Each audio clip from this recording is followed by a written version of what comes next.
So we are going to be looking at a scenario where civilization starts over.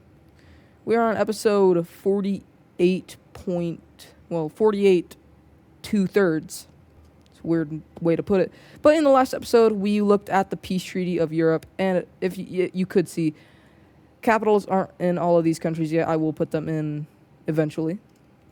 But we saw just chaos over here. As you can see, without the provinces now, all of these little tiny countries inside of Europe. This is because we are in the age of religion, and well, all of these religions, it's kind of similar, but yeah, it's a little different because chaos. We also saw the emergence of the Scandinavian Union, and this is the first country to have 3 capitals, being the Norwegian one, Swedish one, and Copenhagen being the 3 original members. Who knows why Finland doesn't get their capital? It's really because they invaded into it. But in this episode, we will be looking at the peace treaty of of the old world, and in the next episode, we will be looking at the peace treaty of the new world, being the Americas.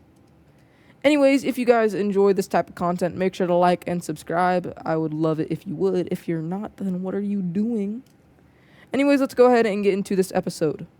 Starting off in the Middle East, we need to look at Yemen because they did invade into the Brown Team's colony before they were forced to stop. We see Yemen actually getting a lot of land out of this, and I'll tell you why right now. The reason they get all of this is because the Cross Alliance especially barely got affected by the plague. These cross countries, although being fascist, they were actually the most sanitized countries in the world, that being Korea, this Yemen country, and this fascist African country. They were kind of sanitized. They did suffer the most deaths out of all of these fascist countries.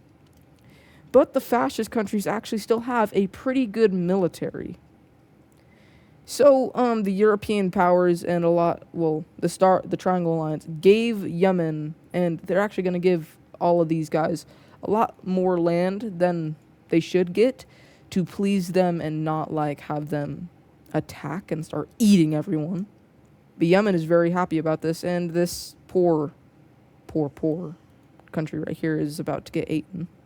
But now we need to look at the rest of this, as it will be getting divided up into 2 new countries. We have a bluish country popping up right here, and this country is going to be doing a lot better. This whole Saudi Arabian thingy that happened is long gone. These whole states that were right here, it's kind of up here now, but that won't be happening again. And now let's look at this central country, which is not going to be doing good, which will be turning into a pinkish country, and it's pretty much just desert here, so they're pretty much dead.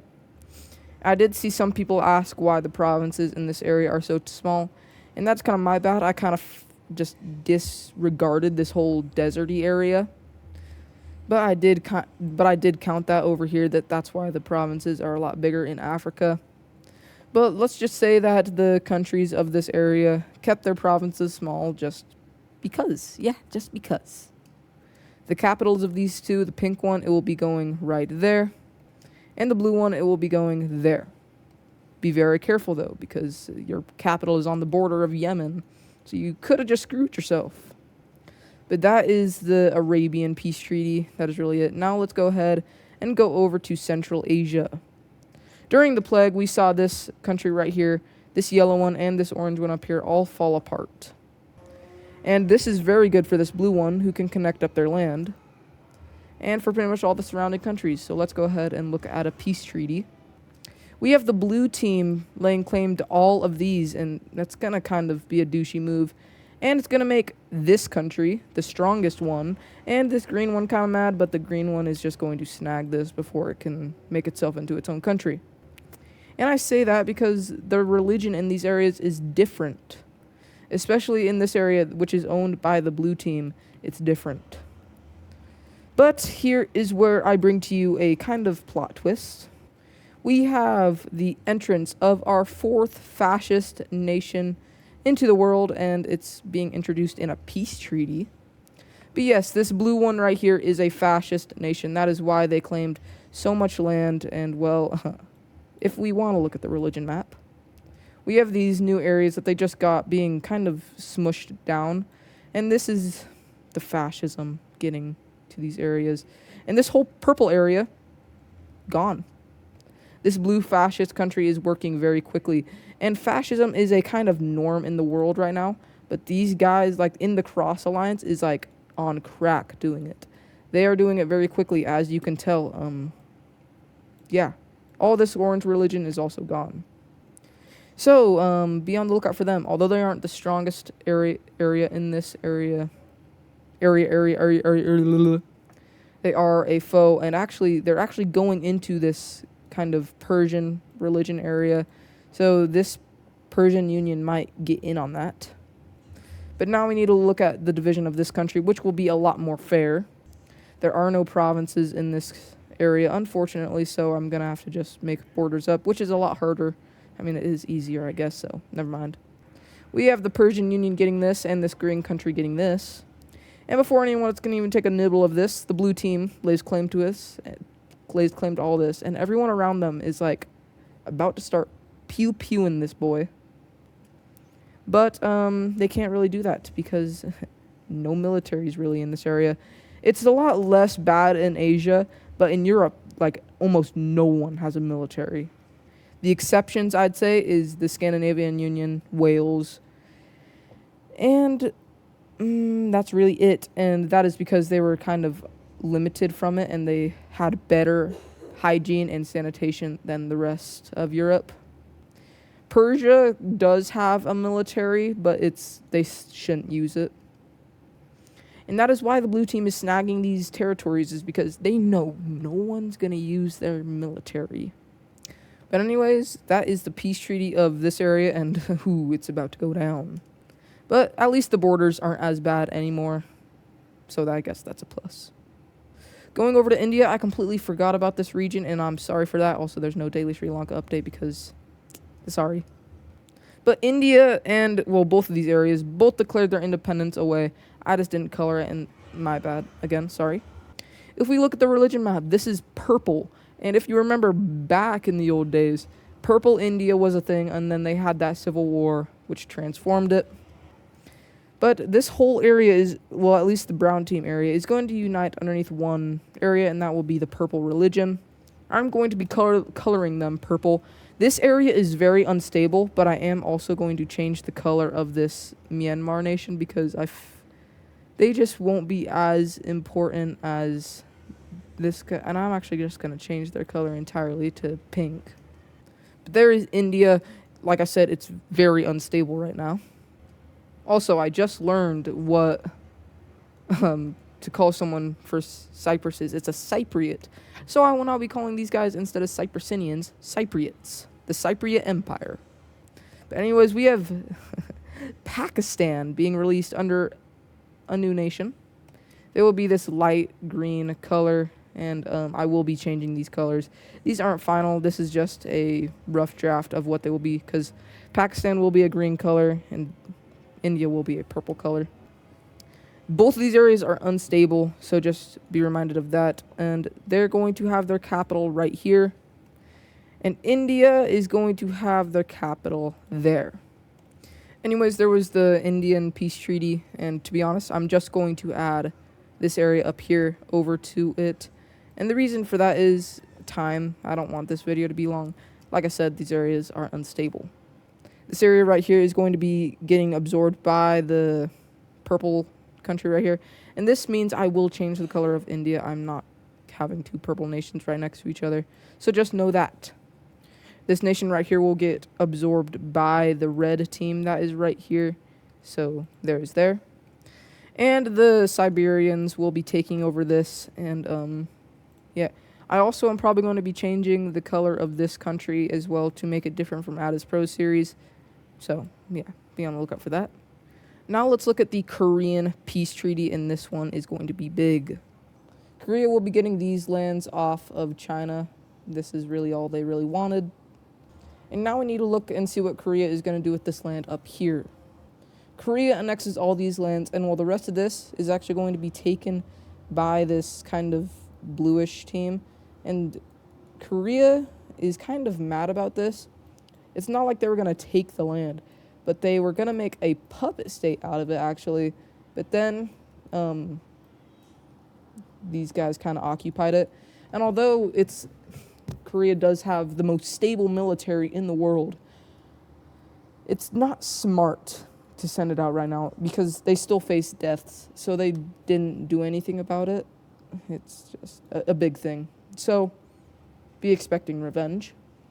Anyways, let's now go ahead and look at the peace treaty with Japan. And this one's going to be a weird one.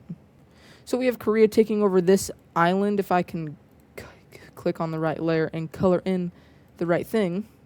And we also have Korea taking over this like southern Japanese island. They turn this area that they took over from the blue team. Well, I guess after they left the war, after they took that over from them. Well, they just took it over. Just say that. They turned that into a puppet state. Actually, my bad. This is the Chinese area. They turned the rest of this into its own country. And, well, if you realize, yeah, it's a blue color because that used to be underneath the blue team's control. They moved their capital right there. And who knows if that's a good idea because Korea. But they're going to try and get on good terms. That was Japan. And I think all of Asia is complete. I am right. Now let's go ahead and go down over here to Oceania, where we need to look at Indonesia and this Papua New Guinea area first. We have this bluish purple country taking over these islands over here, and they are kind of stating themselves as the next Indonesia. We have this southern Papua New Guinea area forming into its own country along with pretty much all of these islands out over here, out to here until, well, it stops. We then have these areas, well, becoming its own country, but not for long, as you will see in a second. All of this part of Australia goes over to the pink team, and we also see the northern part of New Zealand go over to the pink team as well.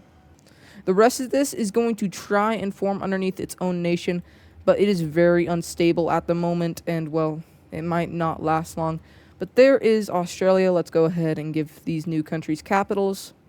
For this Papua New Guinea country, I'm going to put it right there. For the pink Australian country, I'm going to put it up here. I don't know if this is in the outback, but I'm going to say it's not. And for this other Australian country, I'm going to put it over here because I know Sydney is down here. Sydney, Australia. That's the only part I know. So there is this area. Now we have to look to the fun part, and that is the division and, well, new countries of Africa. Let's start off over here in the blue team's colony in northern Africa, and this is a big one. For those of you who have watched my channel for a while, I have hinted at this country, I think, a few times, and for the guy that knows this country, I teased it in your comments, so your dream is coming true, finally. Adaria is coming to the Wixo map. We have Adaria, that is dark. Okay, I fixed it, I made it lighter, but this is what the heck? Anyways, I fixed the color, and Adaria will be getting all of these lands, along with these areas that fell over during the Civil War. For some reason, they got left up to Adaria, which, if you don't know, Adaria is pretty much the Morocco of this timeline. It's from a fan-made other person's Wixo, kind of. And they've been asking for it to come to the Wixo map for quite a while, and, well, I teased it in his comments, so go check I think I'm going to shout his channel out very soon. If not, I'll put it up on the screen right now, so maybe if it's not there, I'm sorry.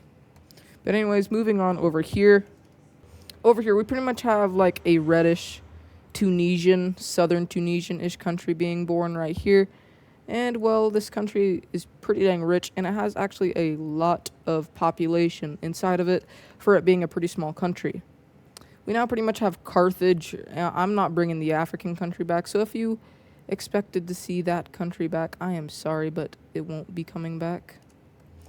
But the reason I didn't color in, well, Sicily for the purple team was because they are going to be going over to this country. And the rest of this is going to be turned into pretty much Algeria, but it's poorer, probably, because it has more deserty areas and only a little bit of coastline. Anyways, there is the peace treaty of the colonies that were inside of the blue team up in the northern part. Now let's go over to Yugoslavia's colonies over here. First off, Libya gets their independence, and they're just going to keep the borders they have. They're a little bit salty about this, but at least they have independence. And for these colonies over here, they're actually going to be split in two, which the first one will just be this purple country with a very long straight border. We have this country up here being turned into a golden country. And, well, in my opinion, both of these countries are kind of cooked because it's just hot desert.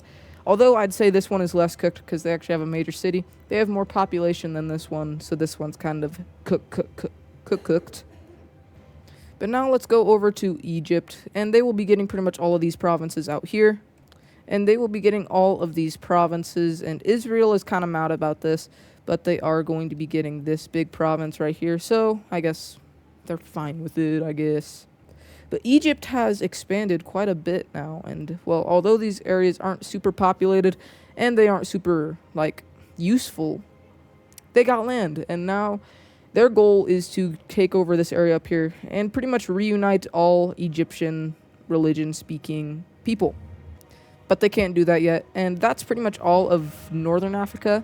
Now let's go down over here to this kind of central-ish area, where we pretty much see one of the strongest countries in Africa, Sudan, getting these lands. These lands were owned by two countries that got murdered by the plague, so that's that. That's the land they get out of the war. They give Ethiopia this land, and that is actually going to be a big mistake, and you will see why in the coming episodes, if I remember. But to be honest, I'm going to talk about this now. I would definitely say Sudan is the strongest country inside of Africa. A close contender would be the fascists and Adaria, actually. The reason I say Adaria is because Adaria, the Blue Iberians invested a lot of supplies into this Morocco area.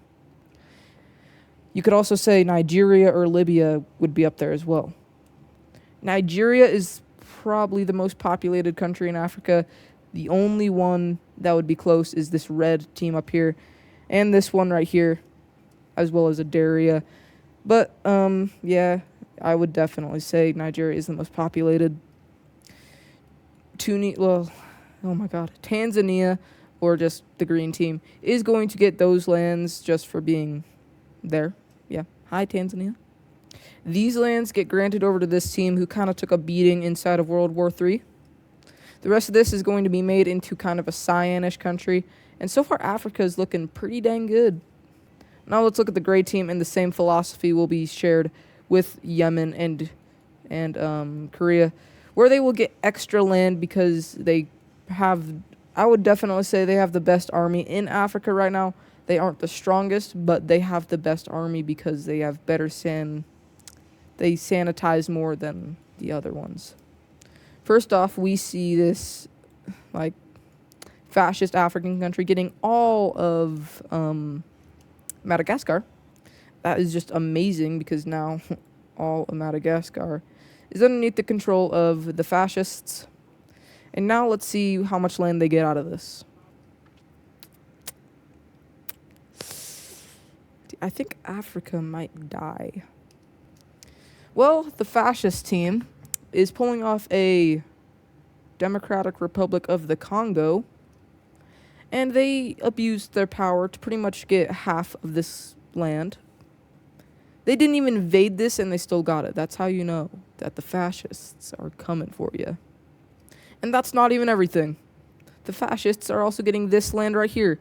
So, what the? So you know how I was talking about how Sudan was the strongest country in Africa? That may have just flip-flopped, and these guys are a mile ahead of them. Never count a fascist out. Not in real life. Not in real life. I'm saying in this. Well, now the Triangle Alliance is kind of mad because they kind of regret doing this. So they're going to hurry and divide up the rest of this area so this thing can't get any more land. They're going to grant over this land to South Africa. And the bad thing is, South Africa is about to implode because of the plague, so I don't know why they did that. We see this magenta-ish country getting all these lands, and that is it that they will be getting. The rest of this is going to be turned into its own country, and it's actually pretty dang stable. But there may be a fascist country that is licking their lips at the sight of this country in a non-sus way. And now we just have this, and this will be divided up between, well, not divided up, but this Nigeria will get some land, and then the rest of this will be turned into its own country. Nigeria is going to get this land. Never mind, Nigeria is going to be getting these lands. And they're actually going to give up the rest because, well, they're new and they don't want much land. The rest of this is going to be divided up between 5 new nations. So the first country is going to be this blue one. We then have an orange one, which I actually really like the borders of. Except I'm going to fix this one. That is better. We have this pink one in the center. A kind of cyan greenish one. And for the final one, it's going to be this red one. And that is the rest of the Dutch's colony over here. Now we have one more part of Africa to divide up. I will give all of these guys capitals after this video, but I do need to record one more video after this, so it's probably going to be after that one. This area is going to be simple. It gets divided up into 3 new countries. We have a kind of purplish one being branded right there. We have a green one right there. I'm actually going to make this one darker. And we have a kind of dark red one, and that is it. If I can look, let's see. Anything, and Africa is fully divvied up. And there is your complete Africa. Let me know what is your favorite country in the comments. Let me know what countries I should get rid of, because there are a few, mainly these ones down here. I like the orange one, but some of these I don't love. I mainly love North Africa. I think this Northern Africa area with all the provinces is really good. And I think that also might be because of the provinces. But anyways, if you guys enjoyed this episode, make sure to like and subscribe. All the old world is done. Now we just have the new world, which will be very interesting to see what countries rise up right there. Anyways, make sure you guys like and subscribe. There will be no daily shout out in these next few because of, well, I did it in the first one and these are all coming out today. Anyways, I will see you guys in the next episode. Hope you guys enjoyed it, and bye-bye.